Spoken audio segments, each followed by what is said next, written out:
Before you eat breakfast tomorrow morning, try one simple test.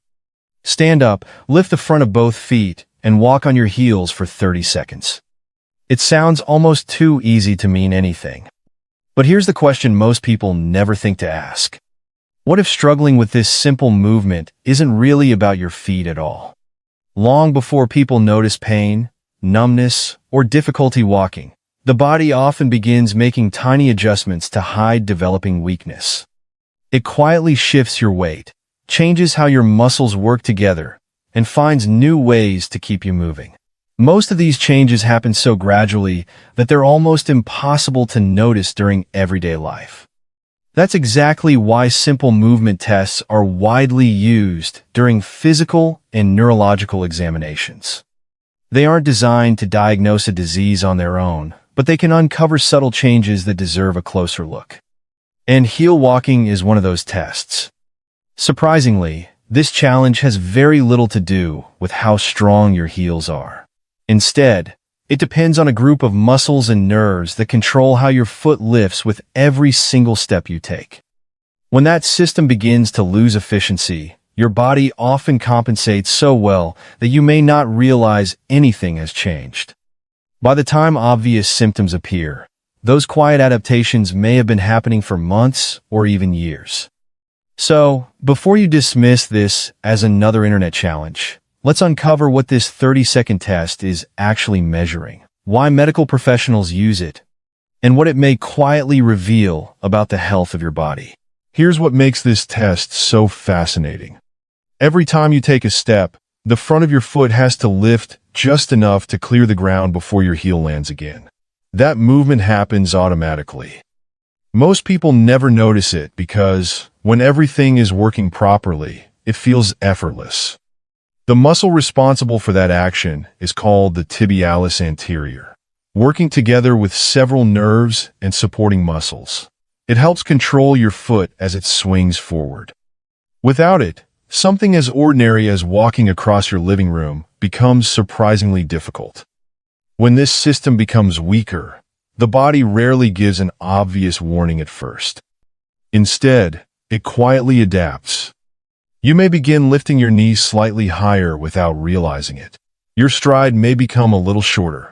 One foot may land a fraction louder than the other. These changes are often so subtle that family members notice them before you do. That's why clinicians don't rely on symptoms alone. They often include simple movement assessments because the body can reveal changes long before a person recognizes them. But here's the part that surprises many people.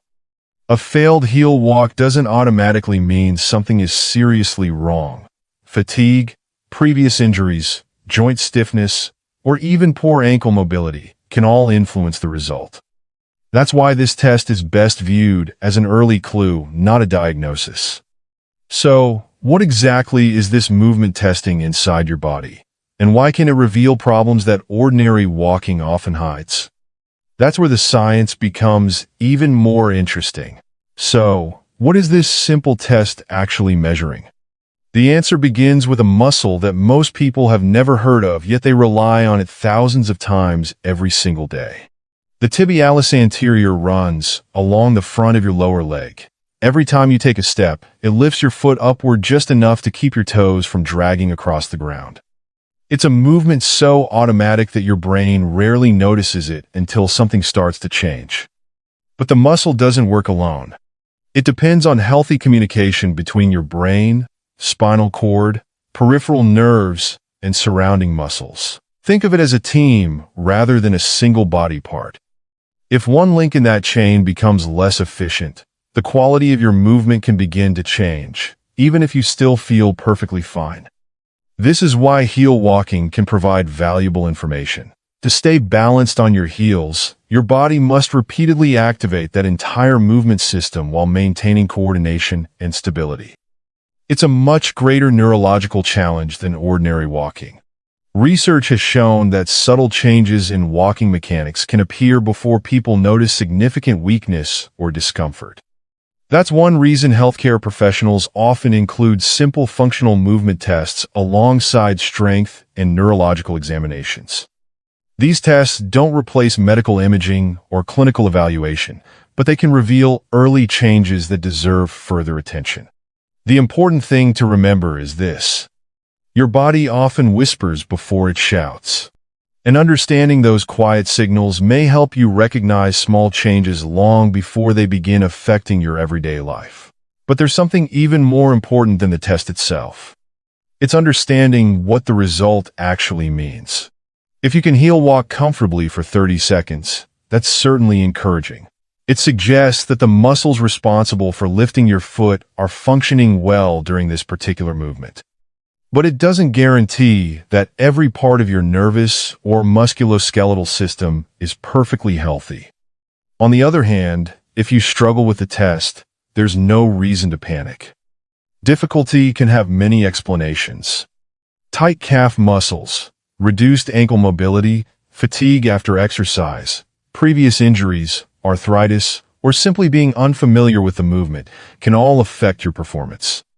That's why healthcare professionals never rely on a single movement test to reach a diagnosis. They look at the bigger picture: your symptoms, medical history, physical examination, and, when necessary, additional testing. The real value of heel walking isn't that it provides all the answers. Its value is that it encourages you to pay attention before small changes become bigger ones. Our bodies rarely change overnight. More often, they send quiet signals for weeks, months, or even years before those changes begin interfering with daily life. The sooner those signals are recognized, the sooner appropriate advice or treatment can be considered. So, instead of asking whether you passed or failed, ask a better question. What is my body trying to tell me? Because sometimes the most important discoveries don't begin with advanced technology. They begin with a simple movement that most people would never think to test. So, if heel walking feels difficult, what should you do next? The first step isn't to assume the worst. It's to pay attention to the pattern. Ask yourself a few simple questions. Has this change appeared suddenly, or has it developed gradually over time? Does it affect only one foot or both? Is it accompanied by pain, numbness, tingling, or unusual weakness? These details matter because they help place the movement into a much larger picture. Another important clue is whether the difficulty is consistent. If you struggle one day after an intense workout but perform normally the next morning, fatigue may have played a role. On the other hand, if the movement continues to feel difficult over several days or weeks, it's worth discussing with a healthcare professional, especially if the problem is getting worse or is beginning to affect your daily activities. One of the biggest mistakes people make is ignoring subtle changes simply because they aren't painful. But pain isn't always the body's first warning signal. In many cases, changes in coordination, balance, or muscle control appear before discomfort ever does. That's one reason clinicians encourage people to pay attention to how they move, not just how they feel. The goal isn't to become anxious over every small change.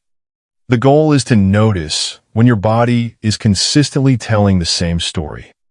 And once you know what to watch for, the next question becomes even more important.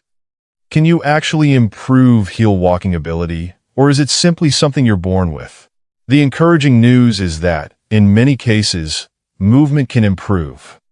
Your muscles, joints, and nervous system are remarkably adaptable.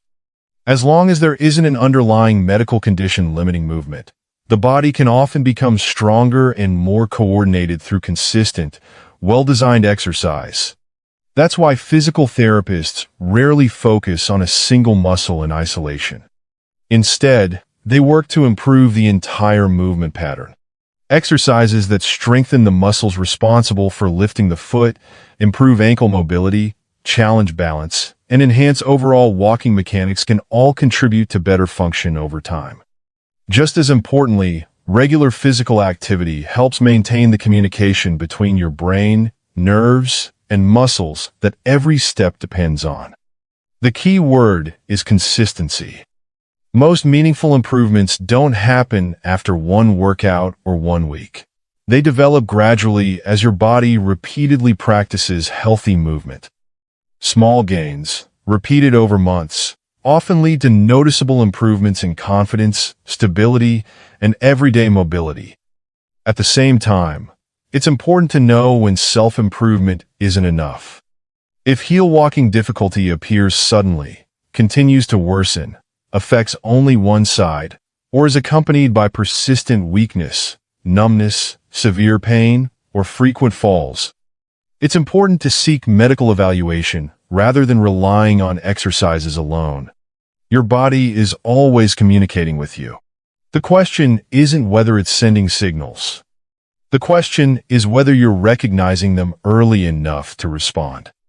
And that brings us to one final question that may be the most important of all. How can you keep your walking strong and stable as you get older? As we get older, it's easy to assume that slower movement is simply part of aging. But healthy aging isn't just about living longer.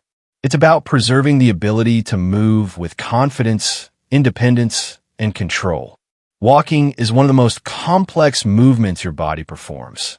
Every step requires your brain, spinal cord, nerves, muscles, joints, vision, and balance system to work together with remarkable precision. When one part of that system becomes less efficient, your body often finds ways to compensate. Those adjustments can work for a while, but they aren't always sustainable. That's why simple movement checks can be surprisingly valuable. They don't predict the future, and they certainly don't diagnose disease on their own. What they do offer is an opportunity to notice subtle changes before they begin interfering with everyday life. Think of heel walking as a conversation with your body rather than a pass or fail exam. If the movement feels easy, that's reassuring, but still worth maintaining your strength, balance, and mobility through regular physical activity. If it feels unexpectedly difficult, don't ignore it, but don't panic either. Treat it as useful information. Monitor whether the change persists, whether other symptoms develop, and whether it's affecting your daily life. The goal isn't to become overly focused on every small movement. The goal is to stay aware of the signals your body gives you while they're still quiet, because those early signals often provide the greatest opportunity to take action. And that's exactly why one simple 30-second test can be far more meaningful than it first appears. So, can walking on your heels for 30 seconds tell you everything about your health? No, but it can tell you something that many people overlook. Your body often reveals small changes in movement long before they become obvious in everyday life. Paying attention to those early signals doesn't mean expecting the worst. It means giving yourself the opportunity to respond before small problems have the chance to grow into larger ones. The most valuable lesson from this simple test isn't whether you passed or failed. It's understanding that healthy movement deserves the same attention we give to blood pressure, heart health, or vision. The way you walk reflects the remarkable teamwork between your brain, nerves, muscles, and joints. Looking after that system through regular physical activity, good nutrition, quality sleep, and appropriate medical care when needed is one of the best investments you can make in your long-term independence. So, if you haven't already, take a few moments to try the heel walking test safely in a clear, open space. Notice how it feels, not to diagnose yourself, but to become more aware of how your body moves. And if you found today's explanation helpful, I'd love to hear from you. Were you able to heel walk for the full 30 seconds? Or did something surprise you? Share your experience in the comments below. Your story might encourage someone else to pay closer attention to their own health. Thank you for watching, and I'll see you in the next video.